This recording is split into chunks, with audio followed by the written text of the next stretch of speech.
Hello, everybody. Welcome to a new episode of Puck Time. I'm Alex B. Smith from SportsMemo.com, here with Andrew McInnis from SportsMemo.com.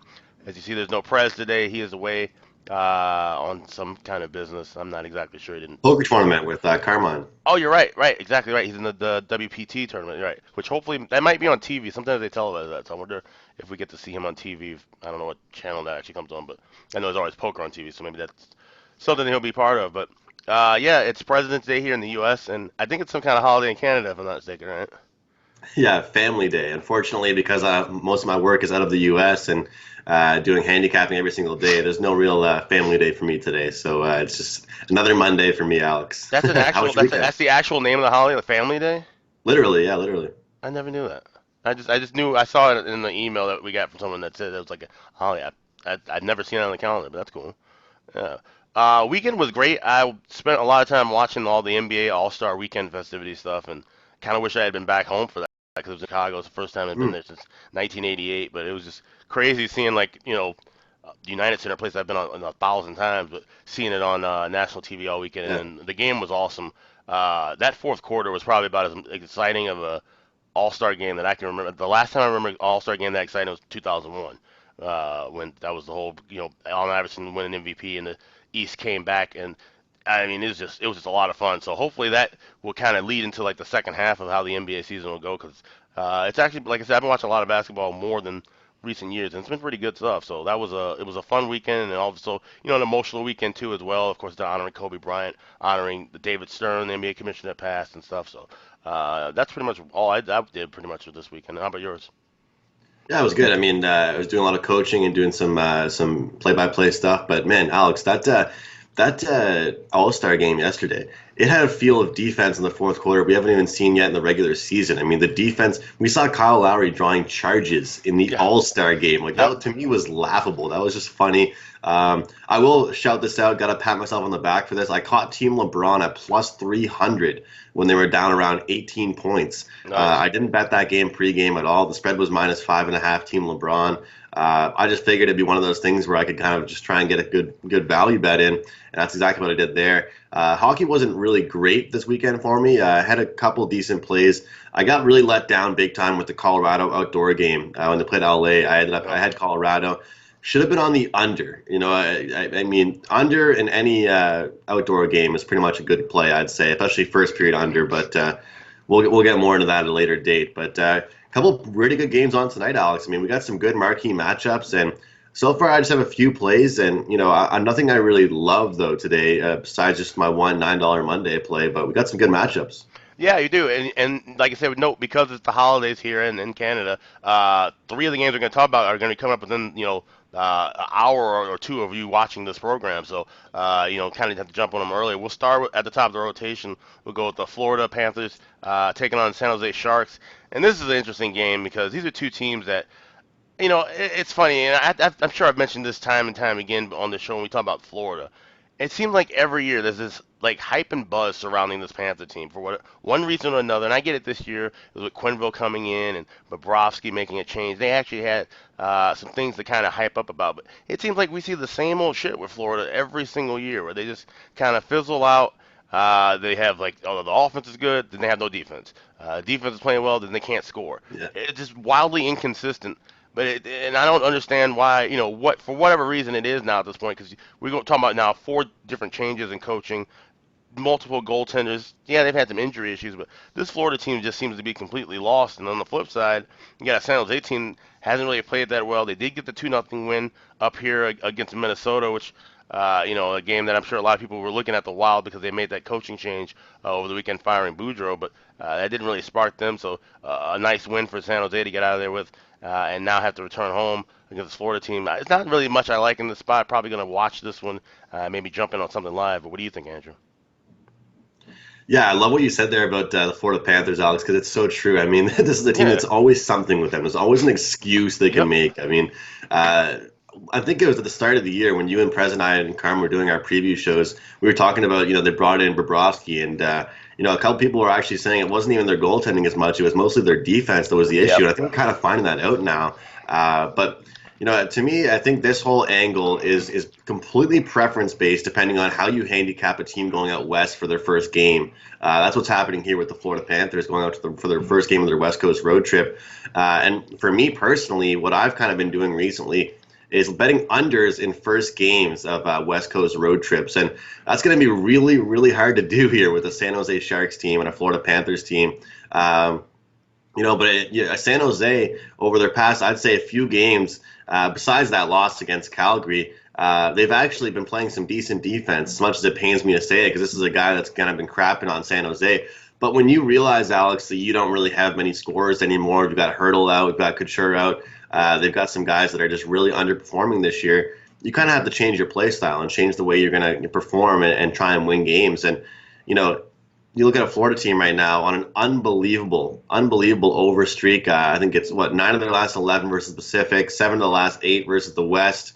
Just over machines, Alex. But I really do think in this game against San Jose here, we'll see under the total. As far as the side goes, we got minus 144 here for Florida.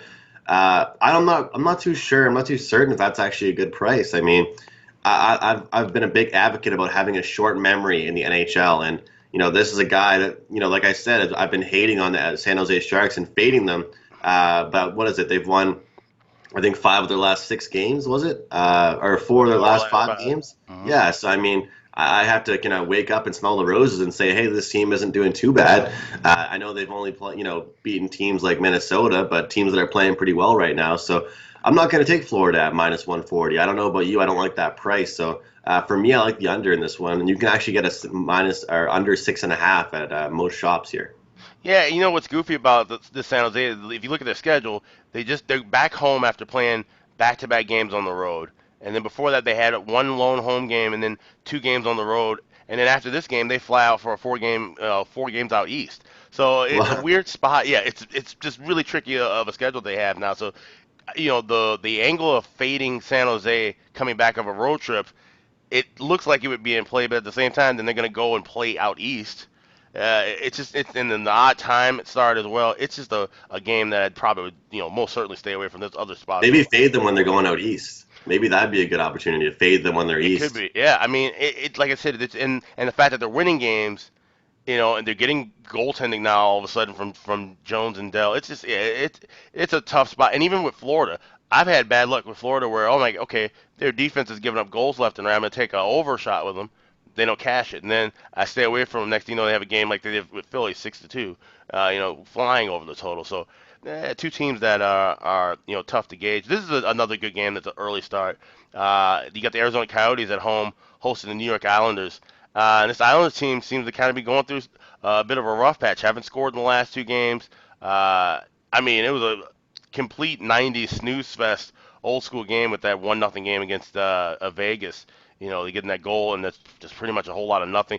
Varlamov was amazing. I mean, he made a ton of saves. That could have been a game where Vegas really, put the skates to him. But it just seems to be, the Islanders' same old kind of style of playing slow. Trot's defense leading first, but they got to get the offense rolling, and maybe this is a good spot to do it against the Arizona team where, they've kind of reverted back to their old way as well of playing defensively, but we know they have times where they kind of get out of character and play a little bit up and down. Maybe the early start time you might see some energy, and these teams might try to start off a little hot early. What do you think? Yeah, I mean, as far as like you said, it's interesting. I always love it, especially when you see like on Martin Luther King Day, we get some early afternoon action in the NBA. Certain days around Christmas time or different things, you get early action in the NHL. It's always interesting whether or not to approach it as I always say, Alex, when I'm talking with you and different people about sports. Athletes are creatures of habit. Things throw them off, whether or not it's a 4 p.m. start time versus a 5 p.m. start time. But I think, to your case, I think this actually might be an instance here where they do have a kind of a quick start here. Could be some errors, and when I think of change, I think it's more so defensive errors, not really offensive errors, and players might not have that defensive intensity. And we're seeing a 5 total. I think it's important to mention that. I wish I had the stats in front of me, Alex, about what as far as over unders have gone with totals at 5. But I mean, I know it's a pretty shaded high total here with minus 135, 130 here with the 5. But this is Grice got pulled a few nights ago. This is a guy giving up at least 3 goals, and I think three of his last four games or three of his last five Yeah. games. And, Arizona, they got to find their scoring touch, but they have been playing some relatively tough teams, including Carolina, including Washington, including Toronto. So, they're playing a New York Islanders team here that's actually been giving up a few goals. 5 goals against Nashville, 3 goals against Philadelphia, 3 goals against Washington. I mean, this is a team that's getting scored on. And if we remember last year, Alex, we knew this team to be a dead under team, and they still are. But however, 6 of their last 9 in February have gone over the total. We're gonna get this video done as fast as we can, so we can get out as fast as we can to get these plays out for the viewers. But I like the over 5 in this one. And I do lean towards Arizona to stay hot. That was a good performance from them against the Washington Capitals. Yeah, and it's interesting too. We talk about that, like I said, having these day games with the different holidays during the season. But these are teams that aren't usually characteristically having early start times. We usually are talking about teams like Buffalo, Mhm. Boston, having those early start times. So going out west and having the earlier games, I want that'd be interesting to kind of gauge too. At least the Islanders are a team. They usually do have day games where they're kind of used to that. But Arizona and even going back with that Florida San Jose game, that teams aren't really talking about having a lot of early start times throughout the year. So, like I said, being creatures of habit, not only is it just an odd thing for a Monday afternoon, but if you aren't used to playing that many day games or having it sandwiched into a road trip, that's definitely something to take note of. The last of the day games on the schedule, and this is a matchup we just talked about. It just happened less than a week ago. Division matchup with the Calgary Flames hosting the Anaheim Ducks. And we always talked about how Calgary struggles to beat Anaheim in Anaheim. They've had a little bit more success with them at home, but they were able to handle them pretty easily. In the Orange County the other night, 6-0 win, and then they turn around. You got Anaheim that won yesterday 5-1. Calgary got into that weird game with the Hawks, lose 8-4. So both teams are giving up a lot of goals, and anyone who's heard me talk about hockey in the last month and a half should probably know what I'm looking at in this spot. Beat Anaheim with the first period over. Now 18-4 the last 22 games for them, and Calgary's on a nice little over streak of their own in the first period, 7-3 in the last 10. So I think we might see a fast start in this game. What do you think?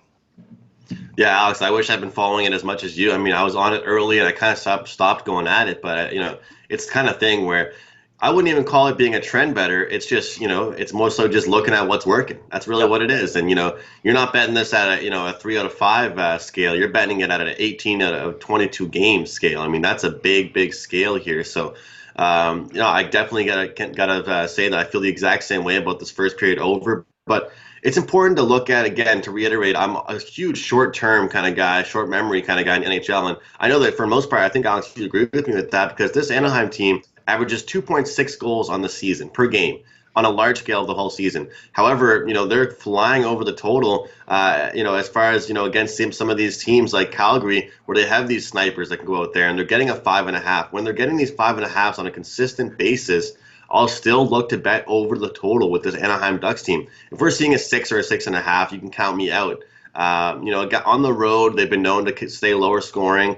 But that 5-1 win against Vancouver is a good win. A team, first of all, in Vancouver that has great goaltending, very strong guys on defense. And to not only, score 5 goals, but to have that good defense performance, I can definitely respect it. But it's the inconsistency factor, allowing 6 goals against Calgary and to get shut out that game before, and then go ahead against Vancouver and go 5-1.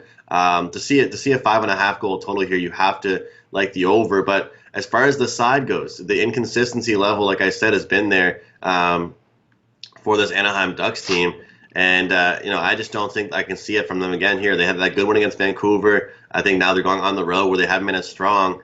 I'm going to take a little flyer here with Calgary, -1.5 here, +145 on the puck line. No chance I'm grabbing that regulation or money line. Puck line's Yeah. the way to go if you like this game. And I'll look at Matthew Tkachuk to score here tonight. This is a guy that's been doing it all for them, and always some good value on that. No, yeah, you make a good point. And like I said, I know that Anaheim team total, you had mentioned that before, something to look at. It's been 2.5, like I said, the whole time. And outside of that shutout loss against Calgary, they pretty much cashed that in the majority of the last games going back within the last month. So definitely something to look at. And like you said, Calgary, yeah, they're the highest price favorite on the whole board tonight at -180. So yeah, looking at them on the puck line is a much more viable option. Got two games late tonight. Well, evening-ish. This game is 6 o'clock Central start. And it's out west. You got the Vegas Golden Knights hosting the Washington Capitals, and they're a short favorite, minus $1.28 with a total 6.5. This Capitals team, I don't know if they seem to just be a little bit tired or like I said, kind of get caught up with the schedule. But seeing them lose 4 out of 6 right now, it's got to be a big concerning for that team. This is a team that obviously always has high hopes of making a deep run into the playoffs. They've been without Evgeny Kuznetsov, who's had an upper body injury. And this is a Vegas team, too, that's been wildly inconsistent since they made that move to DeBoer. They do have back-to-back wins. As I mentioned, the shutout win against the Islanders, and then that crazy 6-5 win they got in overtime against St. Louis. He said they've been, consistently inconsistent, the phrase I like to use, over the last, several weeks, pretty much. I really don't know what's going to happen in this game. If I had to look at anything, it would be the over, even with 6.5. We know these two teams can score, and these are two teams that have been letting in goals in bunches. What do you think? Yeah, I'm just going to go ahead here with the home team, Alex. I think that the Vegas Golden Knights are a team that has showed a lot of inconsistency, like you said. We saw them, one game at 6-5, that the next game right away it's 1-0. The game prior to that against Minnesota, they lost 4-0. We haven't Yep. seen any type of defensive consistency, offensive consistency, scoring consistency. You don't really know what you're going to get with this team. However, I know that they're a better team at home. And this is, a game here at T-Mobile Arena where I think they'll come out here and have a good performance. The Washington Capitals have kind of been all over the place as well. They've been one of those Yep. teams coming off that loss against Arizona. Here's the thing, though, Alex, we have to remember this is a Washington team that pretty much historically over the past, I can even say probably 5 years, is a bet-on team off a loss, but not even just off a loss when they're scoring 2 goals or less. And that's why I'm probably leaning to the over as well. I do like the home team here. I think Vegas is going to try and get on a little run here. They've been, incredibly inconsistent, but the scheduling's been ridiculous for them. I don't know what the Yeah. NHL schedule makers were doing for them. That kind of, kind of feel bad for Vegas there. But seeing a 6.5 goal total at even money with a Washington team off just scoring 1 goal, Vegas team settling in at home, and they've been all over the place as far as allowing goals.